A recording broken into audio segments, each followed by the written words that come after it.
This is the PTSD Workbook. It's a very handy guide for a program of recovery if you think you might have PTSD.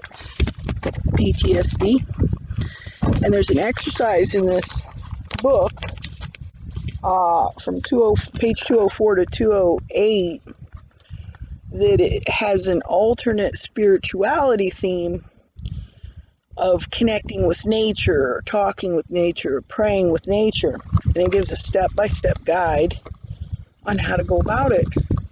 So I thought I'd come out here to my most favorite place in the whole world, which is Mother Nature, my most favorite place, and we will go through the steps of how to do these exercises. There's 3 exercises. One is called Gaining Permission. One is called Affirming Positive Qualities. And one is called Sharing Your Troubles with Nature. So for alternate spirituality, for gaining permission with nature, so this will be the steps that we'll go through. Excuse me. Go to an attractive, natural, safe place. You will find that something in this natural place will stand out and look very attractive to you, and you will be drawn to it. That was number 2. Number 3, ask permission of the plant, tree, bush, or whatever it is you're interacting with. This is generally done non-verbally and always respectfully. Well, for me, it's the lake. The lake itself is the special jewel of this place, the special sacred place right here. I love the lake. I've been all the way around the whole lake. It's about 5 miles long, and it's an absolutely beautiful body of water. Number 4, obtain its permission in some way. If you receive that permission, you will find yourself feeling acknowledged and connected. This will be a positive experience. I feel a cool wind blowing. I hear the crows calling. Crows are very special to Native American people. I'm part Native American.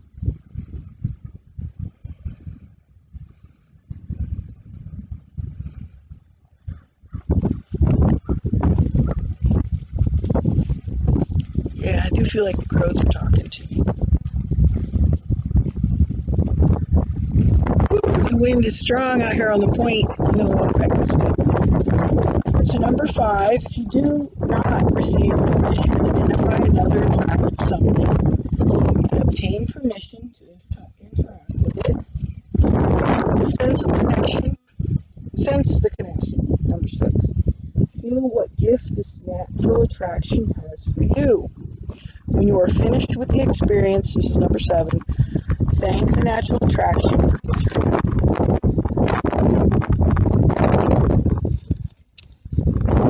Thank you, beautiful place.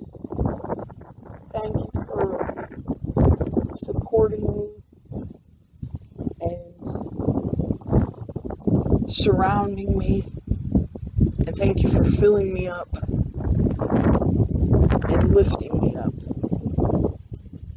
I thank you for that.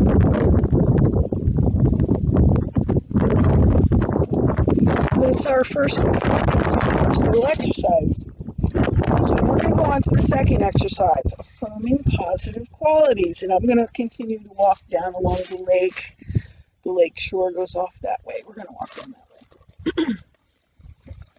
So the wind is picking up. I hope the audio is okay on this video. Having trouble holding on to my paper. Number 1, go to an attractive natural place like a backyard, a park, or wooded area, or indoor plant. Maybe on a balcony or in your windowsill, or possibly vegetables that you've picked up from the supermarket. Those are your plants. They're easy to grow too. If you get them like a ginger from the store, you can put it in a little pot and the ginger will grow. Number 2, find something that is attractive to you and ask permission to interact with it. I really like this bald cypress right here. It draws me in because the only green thing, all the leaves have fallen off the trees, but that bald cypress, it's really just like this lone sentinel to me. I'm very attracted to that tree. And I feel very welcomed by the tree.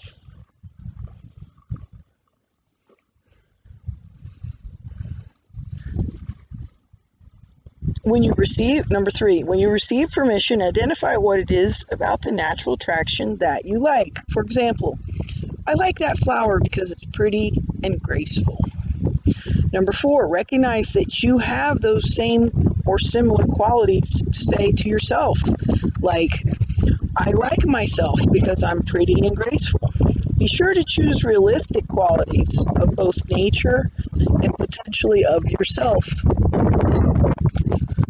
So I like that tree because it really stands out and it's strong.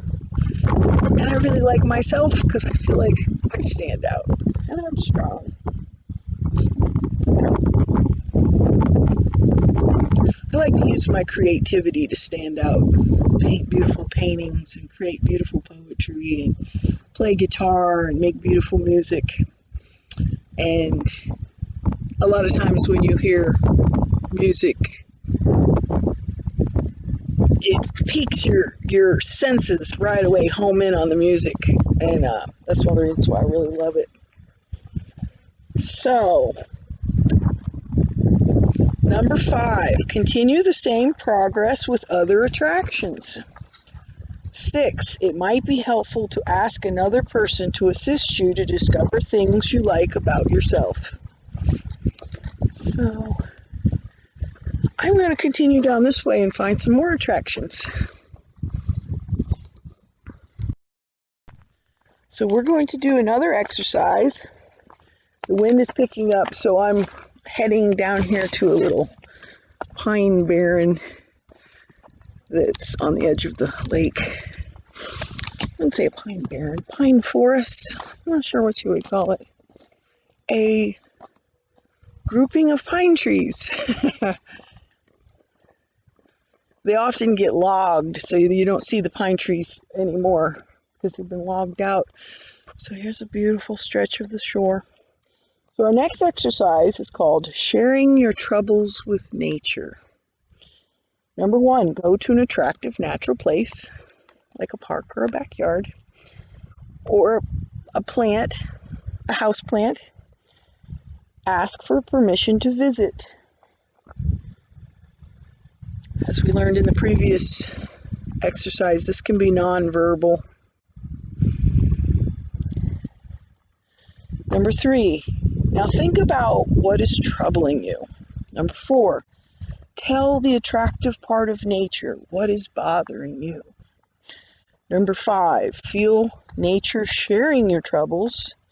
This sharing can make them easier to bear. Number 6, continue to sit still and feel nature sharing your troubles with you. And number 7, when you feel your troubles getting lighter, express your appreciation to nature. Nature is always there to comfort you. Allow yourself to take in whatever nature has to offer you. So I'm heading over here. This is the pine forest down this way. So think about what is troubling you. You know, my troubles, I've been doing a lot on the internet, and I find technology very frustrating, probably because I'm an older person. I'm 50 years old. So I didn't grow up with technology. And I find that troubles me a lot. Having to learn. I can look at a page and not realize that this blue thing is a button that needs to be pushed. It just looks like a blue box. I don't think blue button push. It just doesn't come natural to me. So often navigating new pages is very frustrating till I get the hang of them. Oh, here we go. Here's the pine forest. So we're going to go over this way. So I'm going to share my troubles with nature. Nature, technology gets me down. And I wish I could be like a Native American lived 400 years ago and just live in a little teepee like a hermit out in the forest. That's what I wish. So the next one is, after you tell nature what is bothering you, feel nature sharing your troubles. As I breathe in the pine-scented air, I think there's a lot of oxygen out here, maybe.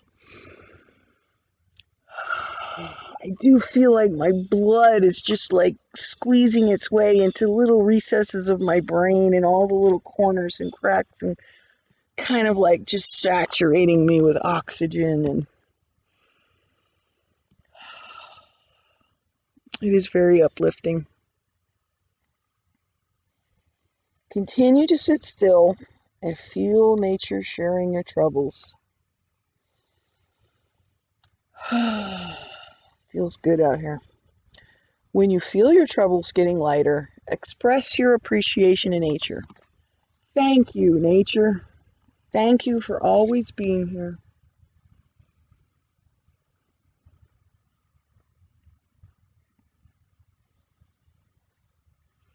Allow you to take in whatever nature has to offer. Well, I feel nature has a lot of oxygen to offer me right now. The air feels very crisp and clear, and the pine scent, it's very refreshing. I feel the birds. Birds are talking to me too. I don't know how well that comes through on the audio and the video, but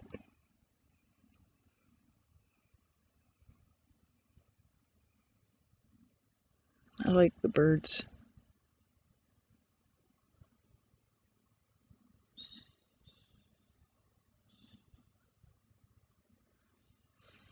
And I feel that what nature has to offer me is the happy birds that live amongst these trees. And I feel that, I'm one of the critters that can live happy amongst these trees too. I'm not a bird, but I'm a critter that can live happy out here too. This is part of my ecosystem, even though I only get out here probably on the weekends. This is a part of my ecosystem too. And it has space to offer me. Wonderful space. Well, thank you for joining me on this exercise.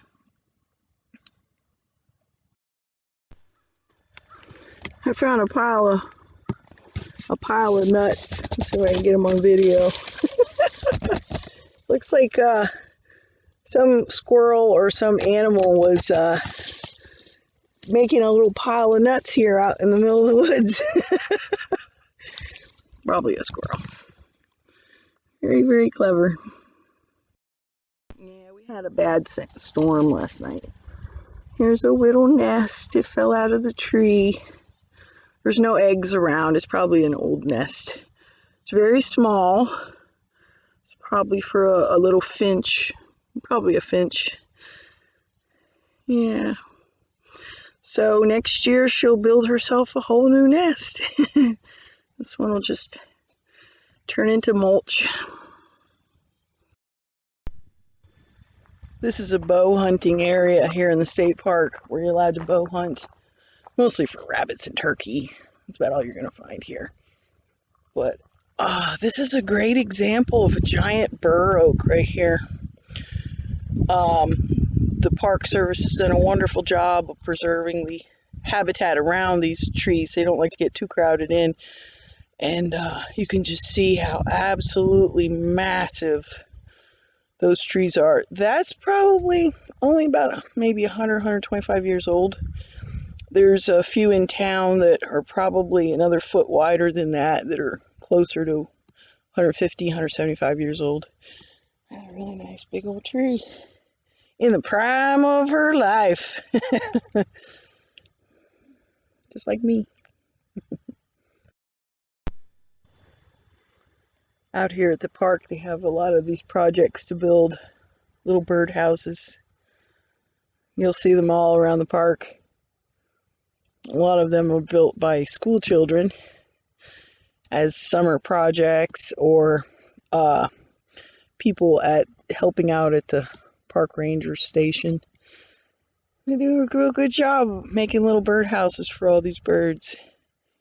This especially good for like owls who tend to who tend to not have so much of they need to go into like where a woodpecker had already made a hole, because the owls don't themselves make the hole, but they kind of take over the nest of another bird that's already made the hole like especially woodpeckers. It's renowned for owls to take over woodpecker nests. Like, oh, you made this really nice little nest, I'm gonna take it over now. So the poor woodpecker has to go make another nest. But this helps the owl population, which in turn helps keep down, rodent populations and stuff, and snake populations and whatnot, because there's a campground right up the street. But I think it's interesting. I'm waiting to see a bat house next. They're talking about building a bat house. So when I see it, I will video it for you. I love bats. But we love birds too.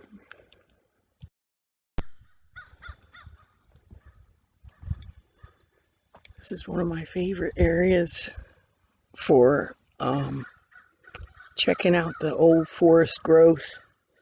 Here's an example of a really old tree, and it's got a little area for a little critter to live in it.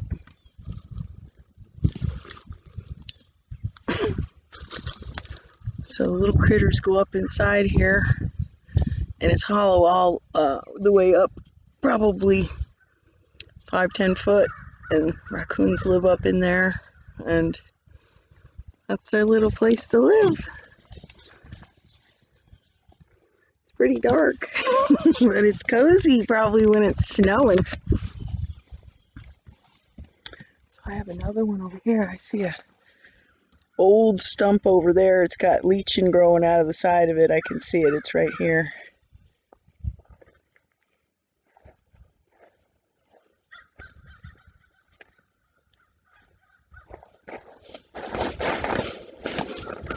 Looks like another tree with a hole. Oh, this was nice. Oh.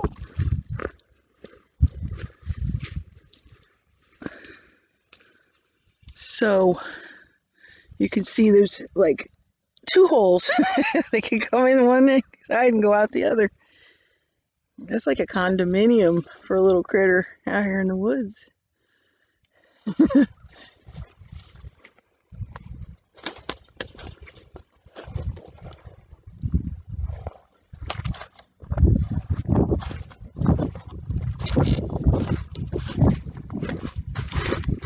Here's one more. This one's not quite as big as the other ones. But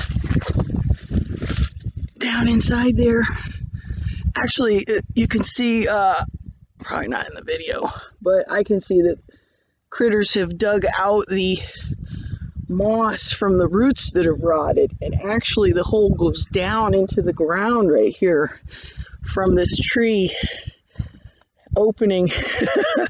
They made a burrow down into the dirt underneath the tree. So this one's really outstanding. So this is what the old growth forest looks like. The persimmon picnic area. There's the lake back over in there.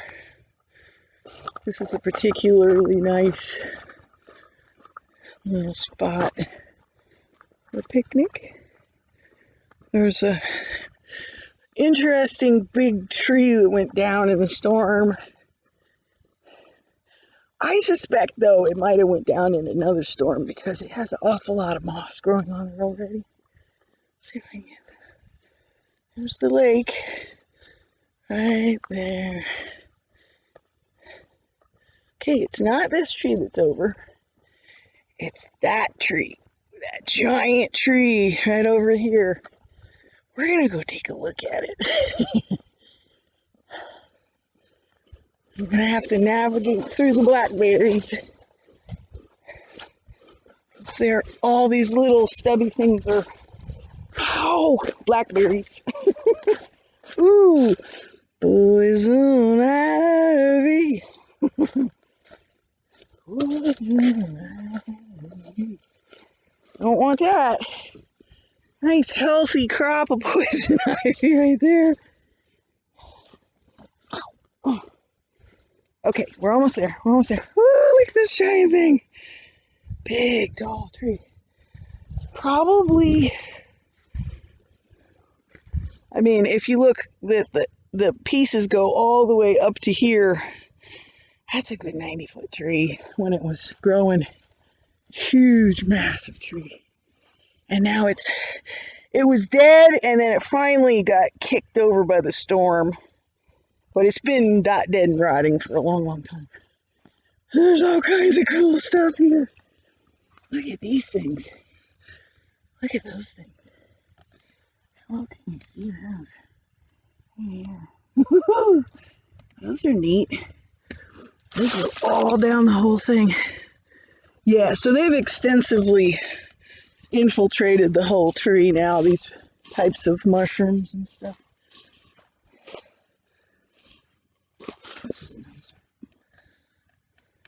You can see things here, lichen, moss. Moss is, it looks like it's at least probably a year old.